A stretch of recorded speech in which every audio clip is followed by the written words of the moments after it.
নাঙ্গা তরোয়ার নিয়ে বিশ্বনবীর মাথা কাটার জন্য বের হয়ে গেলেন। বনু জাহারা গোত্রের একটা লোক বলে, ওমর তুমি কোথায় যাও? ওমরে ফারুক বলেন, মুহাম্মাদের কল্লা কাটার জন্য যাচ্ছি। পড়েন নাউজুবিল্লাহ। ওমরে ফারুক তলোয়ার নিয়ে ছুটলেন, পাগলের মতো ছুটলেন, আর ধৈর্য ধারণ করতে পারেন না। বিশ্বনবীর নূরানি চেহারাটা একবার দেখার জন্য পাগলের মতো ছুটতে আরম্ভ করলেন।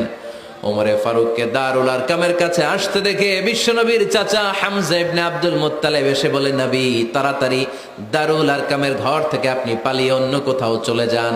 ওই যে ওমর ইবনে খাত্তাব নাঙ্গা তলোয়ার নিয়ে আপনার উপর আক্রমণ করার জন্য ছুটে আসছে গো নবী। বিশ্বনবী বললেন, ও আমার সাহাবারা, ও আমার চাচা হামজা, সবাই আপনারা সরে যান, ওমর রে আসতে দেন, ওমর রে বাধা দিয়েন না। কারণ কিছুদিন আগে তাহাজ্জুদের নামাজ পড়ে আমি আল্লাহর কাছে একটা বিশেষ দোয়া করেছি, আমার মন বলছে ওই দোয়াটা আল্লাহ কবুল করতে শুরু করেছে। ওমর ফারুক চলে আসলেন, এসে কোনো কথা নাই, চিৎকার দিয়ে বললেন, আশহাদু আল্লা ইলাহা ইল্লাল্লাহ ওয়া আশহাদু আন্না মুহাম্মাদান আবদুহু ওয়া রাসূলুহু। আমি সাক্ষ্য দিলাম আল্লাহ এক, অদ্বিতীয়, আল্লাহ ছাড়া কোনো ইলাহা নাই, নিশ্চয় আপনি মুহাম্মদ আল্লাহর বান্দা এবং রাসূল। সুবহানাল্লাহ পড়েন। ওই শাহাদাতের জ্যোতি সাইয়েদনা ওমর ফারুকের হৃদয়টারে উজালা করে দিল। দুনিয়ার সব ভয়কে পেছনে ফেলে এক আল্লাহর ভয়কে অন্তরে ধারণ করে আওয়াজ করে পড়লেন, আশহাদু আল্লা ইলাহা ইল্লাল্লাহু ওয়াহদাহু লা শারীকা লাহু ওয়া আশহাদু আন্না মুহাম্মাদান আবদুহু ওয়া রাসূলুহু। পড়েন সুবহানাল্লাহ। এবার ওমর ফারুক বিশ্বনবীর প্রশ্ন করলেন, নবী আলাসনা আলাল হক, আমি প্রশ্ন করি উত্তর দেন, আমরা কি সত্যের উপর নাই? বিশ্বনবী বললেন, বালা ওমর, আমরা এই সত্যের উপরে আছি। আমাদের কোরআন কি সত্য নয়? বিশ্বনবী বললেন, কোরআনও সত্য। আমাদের রব আল্লাহ কি সত্য নন? বিশ্বনবী বললেন, সত্য। ওমরে ফারুক বললেন, তাহলে ফিমাল ইখতিফা, তাহলে লুকিয়ে লুকিয়ে আর গোপনে দাওয়াতি কাজ কেন? আপনি সত্য নবী, কোরআন সত্য কিতাব, আমার রব আল্লাহ সত্য, আর আমি ওমর কালিমা পড়ে মুসলমান হয়ে গিয়েছি, তাহলে ফিমাল ইখতিফা, আর লুকিয়ে লুকিয়ে কোরআনের দাওয়াত দিবেন কেন? বের হন, মক্কার শহরের মাঝখানে চলে আসেন, চিৎকার করে আমরা আল্লাহর নামের ঘোষণা দেব। বিশ্বনবী ডেকে বললেন, না ওমর, এটা মাক্কি জীবন, ওমর এটা মাক্কি জীবন, এখানে দাওয়াতি কাজ করব লুকিয়ে লুকিয়ে, আস্তে আস্তে। আল্লাহ যখন আমাদেরকে বিজয়ী করে দিবেন তখন আমরা প্রকাশ্যে দাওয়াত দিলে কোনো সমস্যা নাই। সাইয়েদনা ওমর ফারুক বলেন, না ও নবী, আমার উপর ছেড়ে দেন, আমি দেখব আপনি আমারে শুধু মক্কার জামিনে একটা মিছিল দেওয়ার অনুমতি দেন। কিসের অনুমতি? আল্লাহর নামের তাকবীর দেওয়ার অনুমতি দেন। বিশ্বনবী বললেন, ঠিক আছে, সাবধানে তাকবীর দিও। ওমর ফারুক সামনে দাঁড়িয়ে বললেন, মান আরাদা আন তাসকুলা উম্মু ইয়াতামা ওয়ালাদু তারমিলা যাওজাতুহু ফালিয়াসুদ্দানি। কে আছো? মান আরাদা আন তাসকুলা উম্মু, কে আছো মায়ের বুক খালি করতে চাও? ইয়াতামা ওয়ালাদু, কে আছো বাচ্চাগুলারে, সন্তানগুলারে ইতিম বানাতে চাও? তারমিলা যাওজাতুহু, কার এত বড় বুকের পাটা আছে দেখি, কে আছো স্ত্রীকে বিধবা বানাতে চাও? বুকের পাটা থাকলে আমি উমর রে থামাও, যদি সাহস থাকে আমি উমরের মিছিল থামাও। ওমর ফারুক শুরু করলেন, আল্লাহু আকবার, আল্লাহু আকবার, আল্লাহু আকবার। স্লোগান দিতে দিতে সাইয়েদনা ওমর ফারুক কাবার গিলাফ যে স্পর্শ করলেন, ওমর ফারুকের এই স্লোগান কেউ থামাতে পারে নাই। কিয়ামত পর্যন্ত এই আল্লাহর নামের স্লোগান কেউ থামাতে পারবে না। চিল্লায় বলো ঠিক কিনা? আজকে আমরা সাইয়েদনা ওমর ফারুকের জীবনী থেকে কিছু শিক্ষা আমাদের নিজেদের জন্য নিয়ে আমরা বাড়িতে ফিরবো। আল্লাহ তাআলা তিনটা ইমানি ধাক্কা ওনার হৃদয়ে দিয়ে ওনাকে ইসলামের জন্য কবুল করে নিয়েছেন। কয়টা ধাক্কা? এক নম্বর ধাক্কা হচ্ছে বিশ্বনবীর দোয়ার ধাক্কা। দোয়ার একটা ধাক্কা আছে না নাই? এটা বড় ধাক্কা। এটা ব্যালিস্টিক ক্ষেপণাস্ত্রের চেয়েও কড়া, মারাত্মক। মিসাইল হামলা করলে যেমনি লক্ষ্যবস্তু ভেদ করে, দোয়ার মতো দোয়া করলো, দোয়া যে লক্ষ্যবস্তুতে আঘাত হানে, ঠিক কিনা? বিশ্বনবী দোয়া করলেন, আল্লাহুম্মা আইজ্জাল ইসলাম বিহাব্বির রাজুলাইনি ইলাইক। আল্লাহ, এই মক্কার দুইজন লোকের একজনকে তুমি কালিমার সুশীতল ছায়াতলে এনে দাও। দুইজন লাগবে না, কয়জন লাগবে? একজন। কারণ যুগ জামানা পাল্টে দিতে চাই না অনেকজন, এক মানুষই আনতে পারে জাতির জাগরণ। এক মানুষই বিপদকালে বাঁচায় কাফেলায়, ক্ষুদ্র ডিঙ্গি বাঁচায় জাহাজ অসীম দরিয়ায়। এজন্য জামানা পাল্টে দিতে লাগে কয়জন? এজন্য বিশ্বনবী আল্লাহর কাছে দোয়া করলেন, আল্লাহ মক্কার দুজনের একজন, দুজন চাই না, দুজনের যে কোনো একজনকে কালিমার সুশীতল ছায়া তুলে এনে দাও। এক হলো ওমর ইবনুল খাত্তাব, হয়তো খাত্তাবের বেটা ওমরকে তুমি ইসলামের ভেতরে নিয়ে আসো, কিংবা আবি জাহাল ইবনে হিশাম, হিশামের বেটা আবু জাহেলকে তুমি মুসলমান বানায়া দাও। দুইজন চাইছেন নাকি একজন? হয় খাত্তাবের বেটা ওমর কিংবা হিশামের বেটা আবু জাহাল, দুজনের একজনকে আমার চাই। ওমরে ফারুকের জন্য দোয়াটা কবুল করে নিয়েছে কে? তাহাজ্জুদের নামাজ পড়ে বিশ্বনবী যখন দোয়া করলেন, এই দোয়া যে ওমরে ফারুকের হৃদয়ে একটা ধাক্কা মারল। সুবহানাল্লাহ পড়েন। বিশ্বনবী দোয়া করলেন, আল্লাহ হয় ওমরে ফারুককে আপনি এনে দেন, অথবা আবু জাহেলের মনটারে নরম করে দেন। ওমরে ফারুকের জন্য দোয়াটা কবুল করে নিল কে? এই দোয়ার একটা বরকত ওমরে ফারুকের হৃদয়ে ছুঁয়ে গেল। এক নাম্বার ধাক্কা। ধাক্কা সব একবারে দেওয়া যায় না, ধাক্কা একবারে দেওয়া যায়। প্রথম ধাক্কাটা গেল তিনি দোয়ার ধাক্কা। বিশ্বনবী দোয়া করলেন, ওই দোয়ায় ওমরে ফারুকের হৃদয়ে ছুঁয়ে গেল। এরপরে রব্বুল আলামিন ওমরে ফারুককে ধাক্কা মারলেন কোরআনের একটা সূরা দিয়ে। সূরাটার নাম হলো সূরাতুল হাক্কা। কি সূরা? আল হাক্কাতু মাল হাক্কা ওয়া মা আদরাকা মাল হাক্কা। সূরা হাক্কা দিয়ে আল্লাহ একটা ধাক্কা মারলেন। ওই যে দোয়া করলেন বিশ্বনবী, দোয়ার পর সাইয়েদনা ওমর ফারুকের হৃদয়ের মধ্যে উথাল পাথাল শুরু হয়ে গেল। সব সময় লুকিয়ে লুকিয়ে বিশ্বনবীরে ফলো করে। বিশ্বনবী ডানে গেলে ওমরে ফারুক ডানে যায়, বিশ্বনবী বায়ে গেলে ওমরে ফারুক বায়ে যায়। বিশ্বনবী রাত্রিবেলা নামাজ পড়লে ওমরে ফারুক পেছনে লুকিয়ে লুকিয়ে বিশ্বনবীর কোরআন শুনে। বিশ্বনবী মসজিদুল হারামের পাশে দাঁড়িয়ে রাতের এশার সালাত আদায় করছিলেন। ওই টাইমে বিশ্বনবী সূরাতুল হাক্কা তেলাওয়াত করছিলেন। কোন সূরা? সূরাতুল হাক্কা বিশ্বনবী তেলাওয়াত করেছেন। ওমরে ফারুক মন্ত্রমুগ্ধ হয়ে বিশ্বনবীর কণ্ঠের তেলাওয়াত শুনে। বিশ্বনবীর তেলাওয়াতের কণ্ঠ আমাদের কণ্ঠের মতো নাকি? বিশ্বনবীর কণ্ঠ কারি বাসাদের কণ্ঠের মতো? আহমদ বিন ইউসুফের কণ্ঠের মতো? আমার নবীর কণ্ঠের সুরের ঝংকারের সাথে পৃথিবীর কোন কারি সাহেবের তুলনা চলবে? কত মধুর, কত সুন্দর, কত অসাধারণ তেলাওয়াত করতেন আমার বিশ্বনবী। একবার তেলাওয়াত শুনলে পাগল না হয়ে কেউ থাকতে পারতো না। বিশ্বনবী ওমরে ফারুককে দেখেন নাই। ওমরে ফারুক লুকিয়ে লুকিয়ে বিশ্বনবীরে ফলো করে। বিশ্বনবী এশার সালাতে সূরা হাক্কা তেলাওয়াত করতে আরম্ভ করলেন। তেলাওয়াত করতে করতে করতে করতে বিশ্বনবী সামনের দিকে যেতে লাগলেন। বিশ্বনবীর চমৎকার কণ্ঠের তেলাওয়াত শুনে ওমরে ফারুক মুগ্ধ হতে লাগলো। ওমরে ফারুক অবাক, কিরে এত সুন্দর শব্দের গাঁথনি, এত সুন্দর বাক্য, এত সুন্দর অন্তমিল, এত সুন্দর কথা, এটা কবিতার মতো লাগে। মনে হয় মোহাম্মদ কবি হয়ে গেছে, কাব্য প্রতিভা দিয়ে নিজেই কবিতা বানাইছে। ওমরে ফারুক যখন মনে মনে ভাবলেন এগুলো মনে হয় মোহাম্মদ কবিতা পড়ে, মোহাম্মদ মনে হয় কবি হয়ে গিয়েছে। ইন দ্য মিন টাইম বিশ্বনবী তেলাওয়াত করছিলেন সূরা হাক্কা থেকে, ওয়ামা হুয়া বিকাউলি শাইরিন কলিলাম মা তুমিনুন। এই আয়াতের অর্থ হলো এটা কোনো কবির বানানো কবিতা নয়, তোমরা অল্প সংখ্যক লোকই এই কোরআনের উপরে ঈমান আনো। সুবহানাল্লাহ পড়ে। বিশ্বনবী ওমরে ফারুককে দেখছে নাকি? কথা কয় না, দেখেছে না? বিশ্বনবীর মতো তেলাওয়াত করে যাচ্ছেন। ওমর ফারুক যখন মনে করলেন কিরে এই কথাগুলো এত সুন্দর, তেলাওয়াত করছিলেন, কোইন্সিডেন্টলি দৈবাত মিলে গিয়েছে। ওই আয়াতের অর্থ ছিল এটা কোনো কবির বানানো কবিতা না, খুব অল্প সংখ্যকই তোমরা ঈমান আনো। এবার তো ওমর ফারুক আটকে উঠলেন, ঘটনা কি? আমি মনে মনে ভাবলাম মোহাম্মদ কবি, আর যেটা পড়তেছে এটা কবিতা, কিন্তু মোহাম্মদ আমার দেখেও নাই, কিন্তু বলতেছে এটা কবির বানানো কবিতা না। তাহলে মোহাম্মদ মনে হয় গণক হয়ে গেছে। কার মনে কি চলে না দেখেই বলতে পারে। নাউজুবিল্লাহ পড়বেন না? ওমর ফারুক এবার মনে মনে ভাবে মোহাম্মদ তাহলে কবি না, আগেরটা ভুল ধারণা আমি করেছি। মোহাম্মদ কবি নয়, মোহাম্মদ হলো গণক। আওয়াজ করে পড়েন না আউযু বিল্লাহ। মুহাম্মদ মানুষের মনে কি চলে গণনা করে সব টের পেয়ে যায়, সব বুঝতে পারে।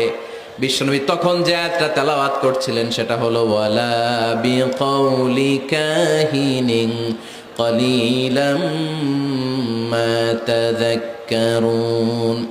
বিশ্বনবী তখন যে আয়াতটা তেলাওয়াত করছিলেন এই আয়াতের অর্থ হলো এটা কোনো গণকের বানানো কথা নয়, খুব অল্প সংখ্যক লোকই তোমরা উপদেশ গ্রহণ করো। বিশ্বনবী ওমর ফারুককে দেখে না, কিন্তু মিলে যাচ্ছে। ওই আয়াতের পরের আয়াতটা ছিল এটা গণকের বানানো কোনো গণনা নয়, খুব অল্প সংখ্যকই তোমরা ঈমান আনো। এবার তো ওমর ফারুক বেহুশ। হায় হায়, প্রথমে ভাবলাম কবিতা, সে পড়ে যাচ্ছে না কবির বানানো কবিতা না। এরপর মনে মনে ভাবলাম মনে হয় গণক, সে বলে না এটা গণকের বানানো গণনা নয়। তাহলে এটা কি? এটা কি কি এটা কি পড়ে মুহাম্মদ, যার কণ্ঠের তেলাওয়াত শুনলে মানুষ পাগল হয়ে যায়। বিশ্বনবী তখন পড়তে আরম্ভ করলেন তানজিলুম মির রাব্বিল আলামিন। এর মানে হলো এটা কবিতা না, এটা গণকের বানানো গণনা না, মানুষের বানানো কিচ্ছু না, এটা গোটা বিশ্বের রব আল্লাহ পাকের বাণী। সুবহানাল্লাহ পড়েন। এই 2 নাম্বার ডোজ পড়লো। প্রথম ডোজ পড়ছে দোয়ার ডোজ। প্রথম ডোজ কিসের? দোয়ার। 2 নাম্বার সূরা হাক্কা দিয়ে আল্লাহ দিলেন এক ধাক্কা। এই সূরা হাক্কার ওই ঘটনার পরে উমরে ফারুক তো পাগল পড়া, কি ঘটে গেল আমার সাথে ওই দিন, আমি মনে মনে যা ভাবি সব মোহাম্মদ বুঝে। আল্লাহ 2 নাম্বার ডোজ দিলেন সূরা হাক্কা দিয়ে এক ধাক্কা। সুবহানাল্লাহ পড়েন। এরপরে উমরে ফারুক প্রায় বিশ্বনবীর কথা ভাবেন, বিশ্বনবী কোথায় যান লুকিয়ে লুকিয়ে দেখেন। এবার রব্বুল আলামিন ভাবলেন এবার সূরা তাহা দিয়ে আমি 3 নাম্বার ডোজ দিয়ে দিব। পড়েন সুবহানাল্লাহ। এবার 3 নাম্বার ডোজ পাবেন, কিন্তু শয়তান ওয়াসওয়াসা দিচ্ছে, ওমরে ফারুক যাও, মক্কায় ঘোষণা হয়েছে মুহাম্মদের কল্লা এনে দিতে পারলে এত এত স্বর্ণ মুদ্রা। শয়তানের ওয়াসওয়াসায় আবার ভুল পথে হাঁটতে লাগলেন সাইয়েদনা ওমর। নাঙ্গা তরবার নিয়ে বিশ্বনবীর মাথা কাটার জন্য বের হয়ে গেলেন। বনু জাহারা গোত্রের একটা লোক বলে ওমর তুমি কোথায় যাও? ওমরে ফারুক বলেন মুহাম্মাদের কল্লা কাটার জন্য যাচ্ছি। পড়েন নাউজুবিল্লাহ। আবু জাহারা গোত্রের লোক বলে তুমি মুহাম্মাদের কল্লা কাটতে যাও? আরে তোমার বোন ফাতেমা বিনতে খাত্তাব আর তোমার বোনের জামাই সাঈদ, এরা তো 2 জন কালিমা পড়ে মুসলমান হয়ে গেছে। আরে মুহাম্মাদের কল্লা পরে কেটো, আগে ঘর সামলাও। যে ওমর আগে ঘর সামলাও, পরে তুমি মুহাম্মাদের কল্লা কাটতে যাও। ওমরে ফারুক রেগে গেলেন, রাস্তা ঘুরিয়ে বাড়ির দিকে চলতে আরম্ভ করলেন। রাগে তিনি গড়গড় করছেন। ওমরে ফারুকের বোন ফাতেমা বিনতে খাত্তাব, বোনের জামাই সাঈদ, তাদের 2 জনকে খাব্বাব রাদিয়াল্লাহু তাআলা আনহু সূরা তাহা ঘরের ভিতরে তেলাওয়াত করে শোনাচ্ছিল। পড়েন সুবহানাল্লাহ। সূরা তাহা দিয়ে আল্লাহ একটু পরে ধাক্কা মারবে আরেকটা। ওমরে ফারুক যখন আসলেন, ওমরে ফারুকের আওয়াজ শুনে খাব্বাব রাদিয়াল্লাহু তাআলা আনহু লুকিয়ে গেলেন। ওমরে ফারুক দরজার মধ্যে কড়া নাড়লেন। বোন বলে কে তুমি? সাইয়েদনা ওমর বললেন আমি ওমর। খুলে দেওয়া হলো। ঘরের ভেতরে ঢুকেই কথা নাই বার্তা নাই, নিজের আপন বোনকে মারতে শুরু করলো ওমর। বোন জামাইকে আঘাত করতে শুরু করলো। মারতে মারতে নিজের কলিজার টুকরা বোনকে, বোনের জামাইকে সাইয়েদনা ওমরে ফারুক পিটাতে পিটাতে রক্তাক্ত করে ফেললেন। গা দিয়ে ফিনকি বের হয়ে যখন রক্ত বের হয়, সাইয়েদনা ওমরে ফারুকের দিলের মধ্যে মায়া তৈরি হয়ে যায়। সাইয়েদনা ওমরে ফারুক বললেন আমার কলিজার টুকরা বোন আর বোন জামাই, তোরা কেন মুহাম্মাদের কথায় পাগল হলি? বুঝলাম না কেন মক্কার লোকগুলো পাগল পড়া হয়ে সব মুহাম্মাদের দলে চলে যায়। কি এমন কথা মুহাম্মদ তোদের শোনায়, কি এমন বাণী তোদের শোনায় যে বাণী শুনে সব তোরা মুহাম্মাদের দলে চলে গেলি? কি আছে মুহাম্মাদের কাছে? কি কি জাদুটা? কি জাদু পেলি সেখানে? আমার একটু দেখা। বোন ফাতেমা বলে না ভাই, ইন্নাকা রিজিস, তুমি নাপাক। লা ইয়ামাসসুহু ইল্লাল মুতাহহারুন, পাক পবিত্র না হয়ে আল্লাহর এই কালামে স্পর্শ করা যায় নাকি? আওয়াজ করে বলেন স্পর্শ করা যায়? ভাই তুমি গোসল করে আসো, তাহলে তোমার হাতে তুলে দিব, তুমি পড়লেই বুঝতে পারবা কি আছে আল্লাহর এই কোরআনে। সুবহানাল্লাহ পড়েন। সাইয়েদনা ওমর ফারুক গোসল করে আসলেন। বোন এবার সূরা তাহা চামড়ার মধ্যে সূরাতু তাহার কিছু অংশ লিখে খাব্বাব রাদিয়াল্লাহু তাআলা আনহু লুকিয়েছিলেন। ওনার হাত থেকে সূরা তাহার অংশটা নিয়ে সাইয়েদনা ওমর ফারুকের বোন ওমর ফারুকের হাতে দিয়ে বলল ভাই তুমি আসার আগে এই অংশটা সবাই মিলে তেলাওয়াত করছিলাম। ওমরে ফারুকের হৃদয়টা তখন একেবারে নরম, কারণ আগে ধাক্কা খাইছে কয়টা, এবার দিবে সূরা তহার ধাক্কা। ওমরে ফারুক হাতে নিলেন, খুব ভালো আরবি জানতেন, চমৎকার আরবির অর্থ বুঝতেন, কারণ আরবি ভাষাভাষী মানুষ। হাতে নিয়ে নজর দেওয়ার পরে ওনার চোখ দিয়ে দাঁড় দাঁড় করে পানি বের হয়ে গেল। ওমরে ফারুক আয়াতগুলোর দিকে তাকিয়ে পড়তে আরম্ভ করলেন, তহা মা আনজালনা আলাইকাল কুরআনা লিতাশকা ইল্লা তাযকিরাতাল লিমান ইয়াখশা তানজিলাম মিম্মান খালাকাল আরদা ওয়াস সামাওয়াতিল উলা। পড়েন সুবহানাল্লাহ। উনি পড়তে আরম্ভ করলেন, তহা মা আনজালনা আলাইকাল কুরআনা লিতাশকা, এই কোরআনকে হতভাগা জাতি হিসেবে থাকার জন্য তোমাদের উপর নাজিল করি নাই। তানজিলাম মিম্মান খালাকাল আরদা ওয়াস সামাওয়াতিল উলা, এটা ওই রবের পক্ষ থেকে, ওই সত্তার পক্ষ থেকে নাজিল হয়েছে যেই রব জমিন তৈরি করেছেন, যেই রব বিশাল সুবিশাল আকাশও তৈরি করেছেন। সুবহানাল্লাহ পড়েন। সূরা তহার এই চমৎকার অসাধারণ শব্দ গাঁথুনি দিয়ে এই আয়াতগুলো যখন পড়তে আরম্ভ করলেন, ওমরে ফারুক আর নিজের উপর ব্যালেন্স রাখতে পারলেন না, আর ধরে রাখতে পারলেন না। এবার ডাইরেক্ট অ্যাকশন। এবার কি 3 নাম্বার ধাক্কা খেয়ে, সূরা তহার ধাক্কা খেয়ে আর সামলাতে পারলেন না, পাগলের মতো হয়ে গেলেন। বলতে আরম্ভ করলেন, আইনা মুহাম্মদ, মুহাম্মদ কোথায়? সাইয়েদনা খাব্বাব বললেন, বিশ্বনবী সাফা পাহাড়ের পাদদেশে দারুল আরকাম ইবনে আবিল আরকামের ঘরে বসে বসে লুকিয়ে লুকিয়ে কোরআনের দাওয়াত দিচ্ছে। ওমর, তুমি যদি মুহাম্মদ সাল্লাল্লাহু আলাইহি ওয়াসাল্লামের দেখা পেতে চাও, তাড়াতাড়ি দারুল আরকামের ঘরের দিকে ছুটে যাও। ওমরে ফারুক তলোয়ার নিয়ে ছুটলেন, পাগলের মতো ছুটলেন, আর ধৈর্য ধারণ করতে পারেন না।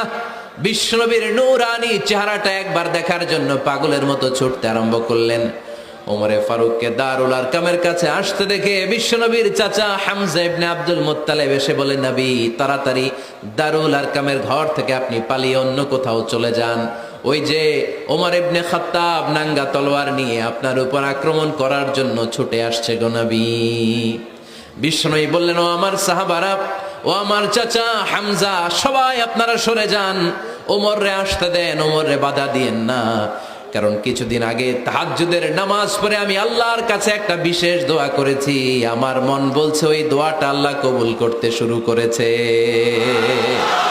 ওমরে ফারুক চলে আসলেন, এসে কোনো কথা নাই, চিৎকার দিয়ে বললেন, আশহাদু আল্লা ইলাহা ইল্লাল্লাহ ওয়া আশহাদু আন্না মুহাম্মাদান আবদুহু ওয়া রাসূলুহু, আমি সাক্ষ্য দিলাম আল্লাহ এক, অদ্বিতীয়, আল্লাহ ছাড়া কোনো ইলাহা নাই, নিশ্চয় আপনি মুহাম্মদ আল্লাহর বান্দা এবং রাসূল। সুবহানাল্লাহ পড়েন। এই কালমা শাহাদাতের ভেতরে আল্লাহর কথা, আমার নবীর কথা ঢুকিয়ে দিয়েছে কে? ঝিনুকের ভেতর লুকিয়ে থাকে যেমন মতি, ঝিনুকের ভেতর লুকিয়ে থাকে যেমন মতি, কালমা শাহাদাতে আছে আল্লাহর জ্যোতি, কালমা শাহাদাতে আছে আল্লাহর জ্যোতি। পড়েন, ঝিনুকের ভেতর লুকিয়ে থাকে যেমন মতি, ঝিনুকের ভেতর লুকিয়ে থাকে যেমন মতি, কালমা শাহাদাতে আছে আল্লাহর জ্যোতি, কালমা শাহাদাতে আছে আল্লাহর জ্যোতি। পড়েন আল্লাহু আকবার। ওই শাহাদাতের জ্যোতি সাইয়েদনা ওমর ফারুকের হৃদয়টারে উজালা করে দিল। দুনিয়ার সব ভয়কে পেছনে ফেলে এক আল্লাহর ভয়কে অন্তরে ধারণ করে আওয়াজ করে পড়লেন, আশহাদু আল্লা ইলাহা ইল্লাল্লাহু ওয়াহদাহু লা শারীকা লাহু ওয়া আশহাদু আন্না মুহাম্মাদান আবদুহু ওয়া রাসূলুহু। পড়েন সুবহানাল্লাহ। 3টা ধাক্কা। প্রথম ধাক্কাটা দোয়া, দ্বিতীয় ধাক্কা হাক্কা, তৃতীয় ধাক্কা সূরা তহা। 3টা ধাক্কার মাধ্যমে সাইয়েদনা ওমর ফারুককে মুসলমানদের লিডার বানায় দিল কে? ওমর ফারুক কালিমা পড়ে মুসলমান হয়ে গেছে। মুসলিম সাহাবাদের মধ্যে আনন্দের বন্যা বয়ে গেল। বিশ্বনবী খুশি হয়ে গেলেন, আল্লাহ শুকরিয়া করলেন, আল্লাহ তুমি আমার দোয়া ফিরিয়ে দাও নাই, আমি বলেছি দুজনের একজনকে চাই, তুমি ওমরে ফারুককে দান করেছো, পড়েন আলহামদুলিল্লাহ। এবার ওমরে ফারুক বিশ্বনবীর প্রশ্ন করলেন, নবী আলাসনা আলাল হক, আমি প্রশ্ন করি উত্তর দেন, আমরা কি সত্যের উপর নাই? বিশ্বনবী বললেন, বালা ওমর, আমরা এই সত্যের উপরে আছি। আমাদের কোরআন কি সত্য নয়? বিশ্বনবী বললেন, কোরআনও সত্য। আমাদের রব আল্লাহ কি সত্য নন? বিশ্বনবী বললেন, সত্য। ওমরে ফারুক বললেন, তাহলে ফিমাল ইখতিফা, তাহলে লুকিয়ে লুকিয়ে আর গোপনে দাওয়াতি কাজ কেন? আপনি সত্য নবী, কোরআন সত্য কিতাব, আমার রব আল্লাহ সত্য, আর আমি ওমর কালিমা পড়ে মুসলমান হয়ে গিয়েছি, তাহলে ফিমাল ইখতিফা, আর লুকিয়ে লুকিয়ে কোরআনের দাওয়াত দিবেন কেন? বের হন, মক্কার শহরের মাঝখানে চলে আসেন, চিৎকার করে আমরা আল্লাহর নামের ঘোষণা দেব। বিশ্বনবী ডেকে বললেন, না ওমর, এটা মাক্কি জীবন, ওমর এটা মাক্কি জীবন, এখানে দাওয়াতি কাজ করব লুকিয়ে লুকিয়ে, আস্তে আস্তে। আল্লাহ যখন আমাদেরকে বিজয়ী করে দিবেন, তখন আমরা প্রকাশ্যে দাওয়াত দিলে কোনো সমস্যা নাই। সাইয়েদনা ওমর ফারুক বলেন, না ও নবী, আমার উপর ছেড়ে দেন, আমি দেখব, আপনি আমারে শুধু মক্কার জামিনে একটা মিছিল দেওয়ার অনুমতি দেন। কিসের অনুমতি? আল্লাহর নামের তাকবীর দেওয়ার অনুমতি দেন। বিশ্বনবী বললেন, ঠিক আছে, সাবধানে তাকবীর দিও। ওমরে ফারুক তাকবীর দেওয়ার জন্য লোক খুঁজতে আরম্ভ করলেন। মুসলিম 11 জন সাহাবাকে খুঁজে পেলেন। কয়জন? ওমরে ফারুক বললেন, 11 জনই চলবে। 11 জনকে 2 লাইন করলেন। কয় লাইন? পিছনে 6 জন, সামনে 5 জন। পিছনের লাইনের নেতা বানিয়ে দিলেন বিশ্বনবীর চাচা হামজা ইবনে আব্দুল মুত্তালিবকে। প্রথম লাইনের 5 জনের নেতৃত্ব দিতে আরম্ভ করলেন সাইয়েদনা ওমরে ফারুক নিজেই।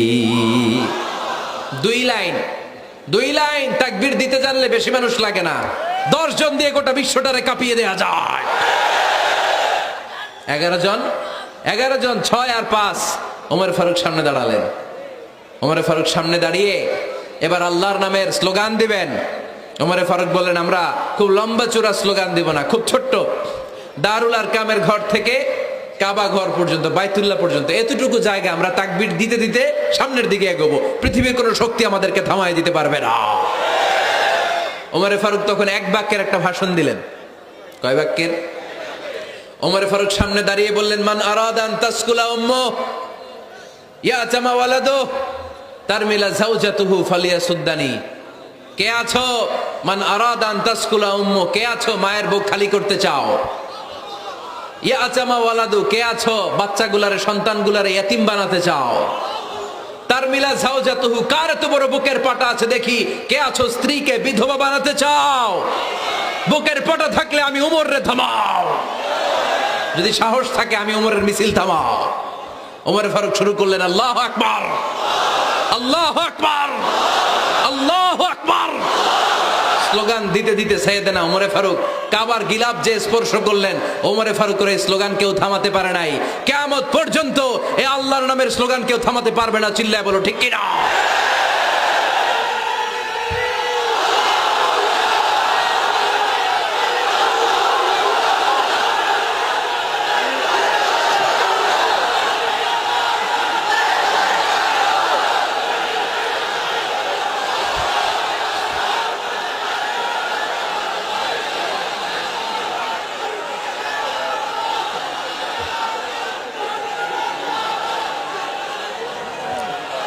ওমর ফারুকের স্লোগান সেদিন মক্কায় কেউ থামাইতে পারছিল?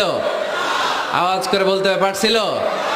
এখনো আল্লাহর নামের স্লোগান কেউ থামাই দিতে পারবে? কিয়ামত পর্যন্ত আমার রবের স্লোগান কেউ থামাতে পারবে?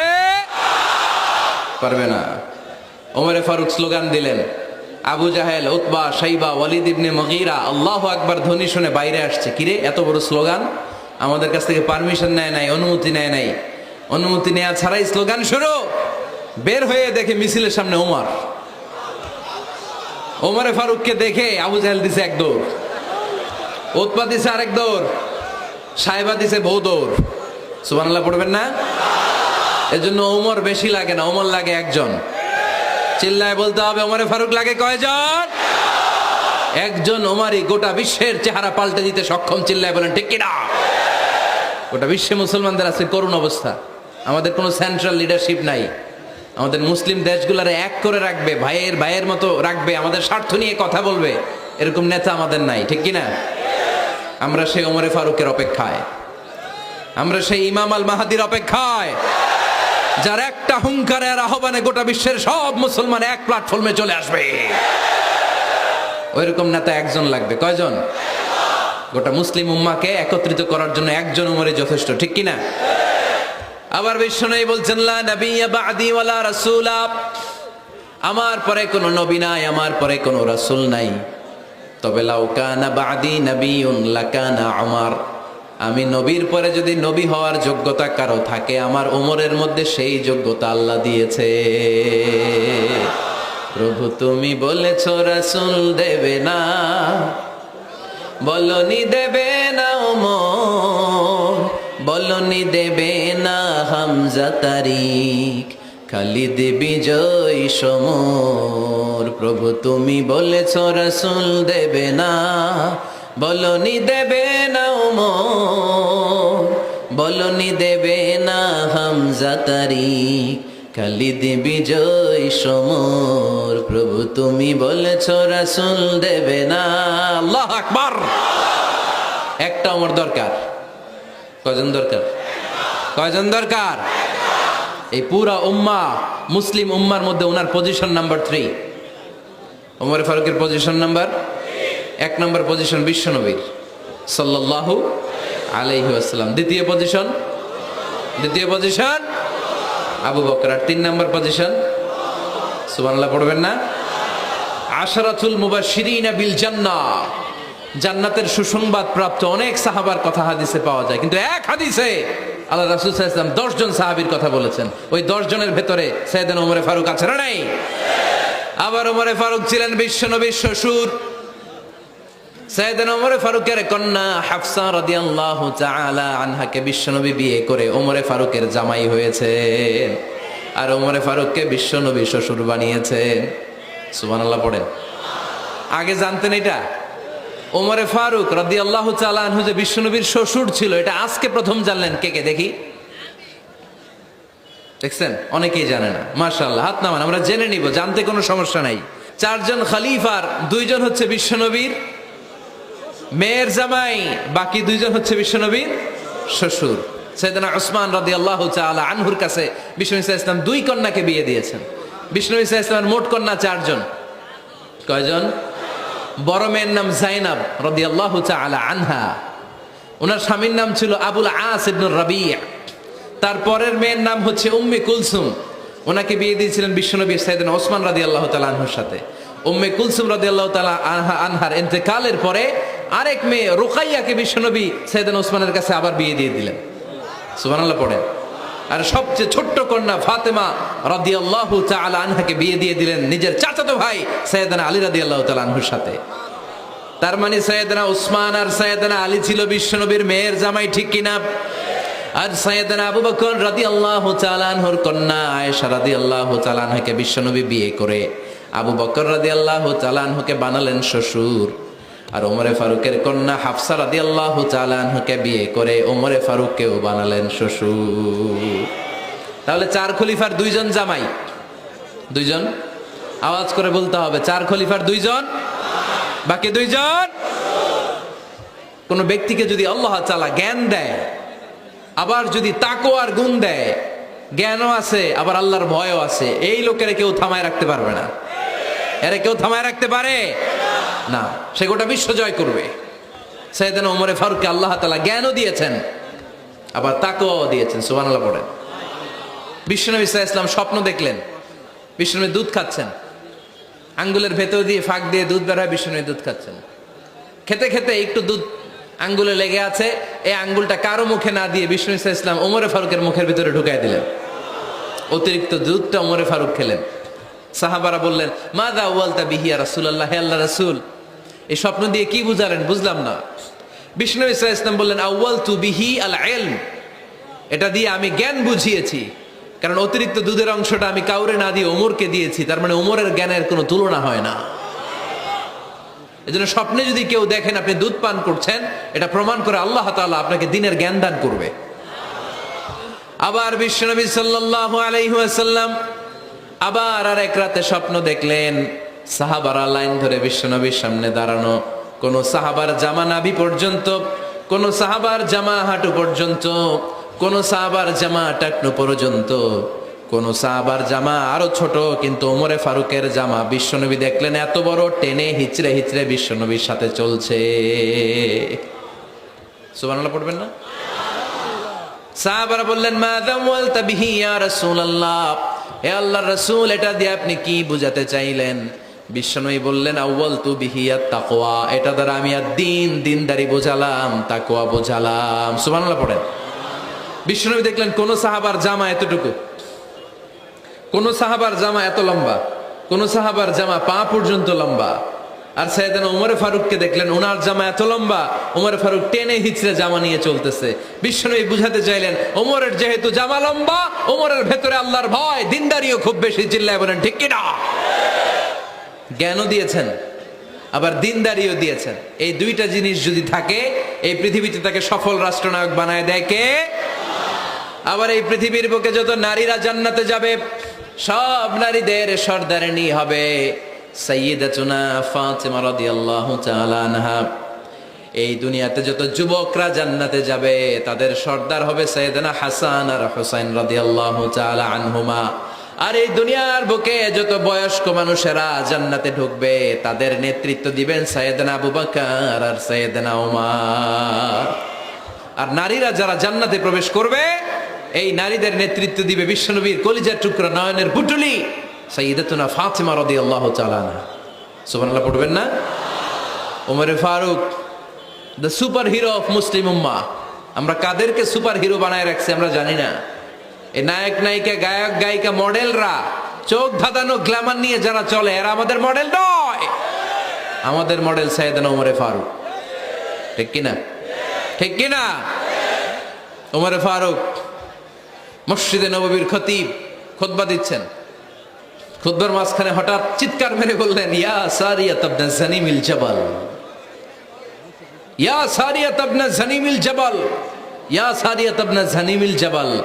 মানে এই সারিয়া, এইদিকে না, জাবাল পাহাড়ের দিকে, জাবাল জাবাল, গো টু দা মাউন্টেন, পাহাড়ের দিকে যাও। এই কথা বলে আবার থেমে খুতবা দেওয়া শুরু করলেন। সাহাবারা আগামাথা কিছুই খুঁজে পেল না। আগের কথার সাথেও মিল নাই, পরের কথার সাথেও মিল নাই। জুমার নামাজ শেষ।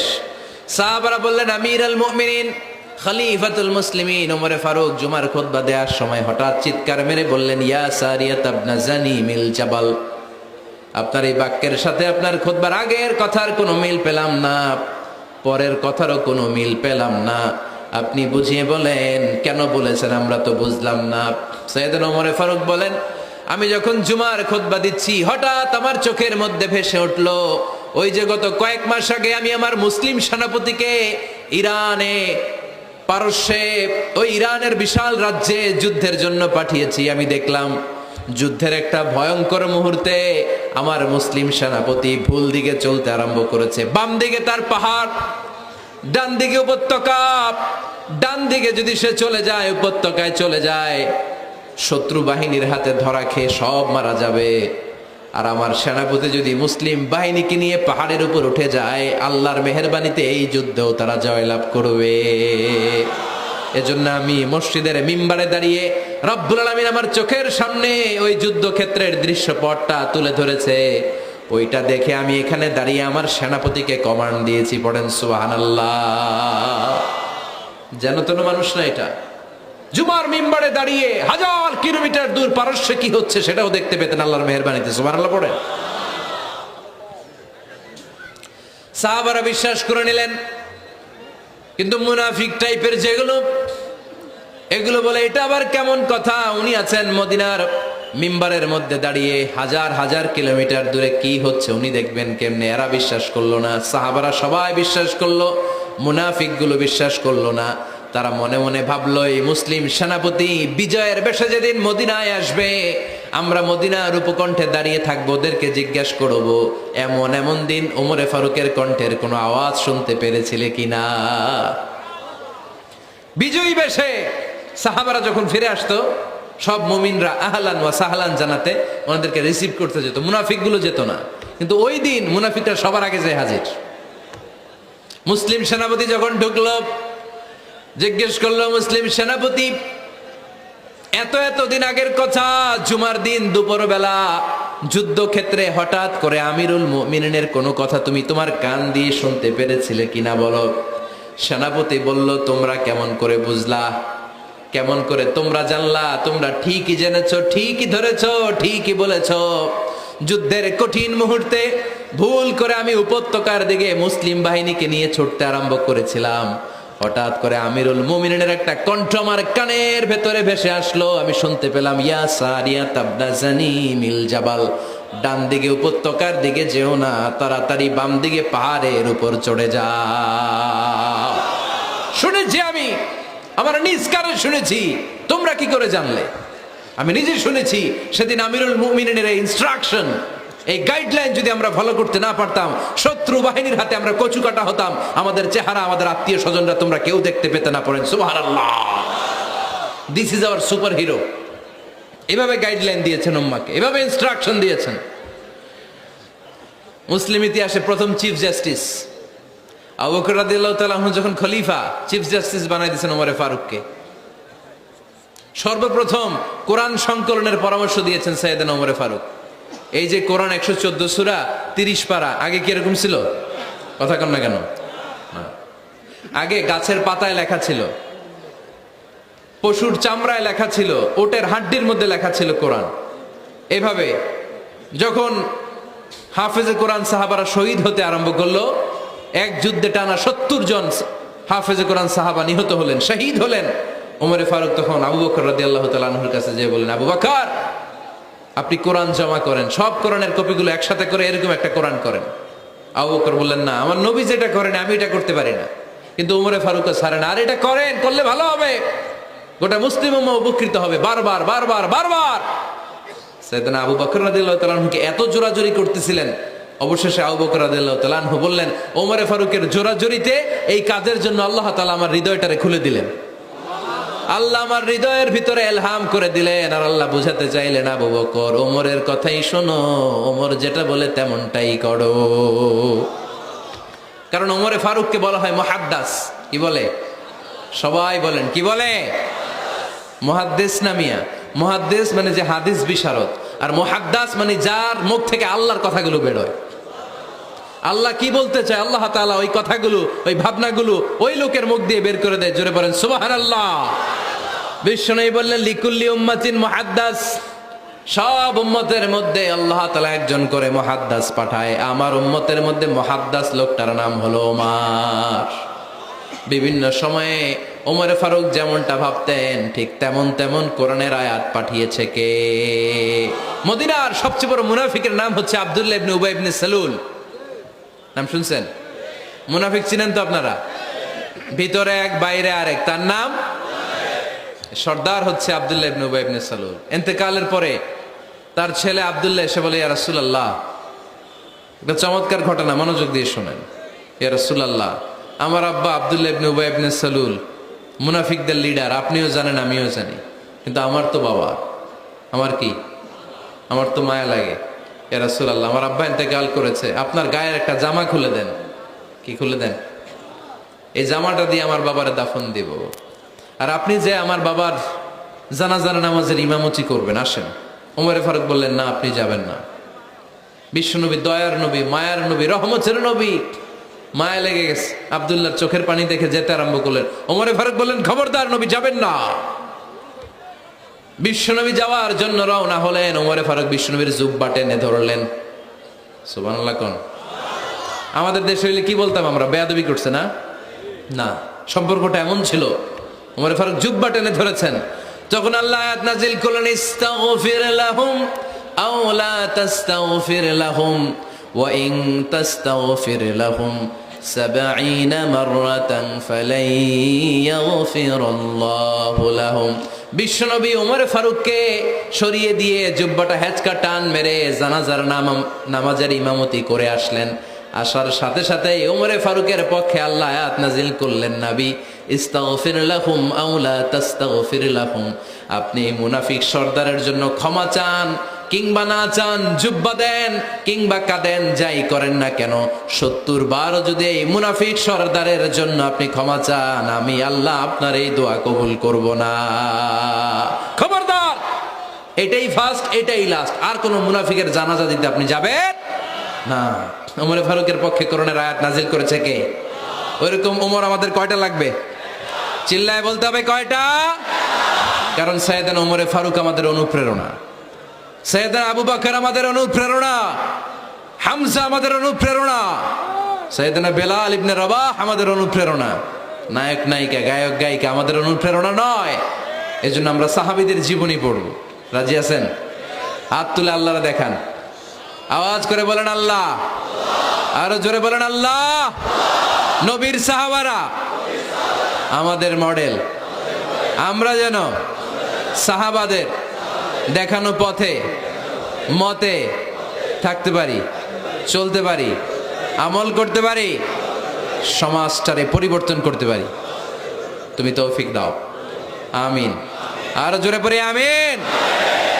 আমরা যেন সাহাবাদের জীবনী পড়ি, ওমরে ফারুকের জীবনীতে এরকম অসাধারণ অনেক অনুপ্রেরণা আপনি খুঁজে পাবেন।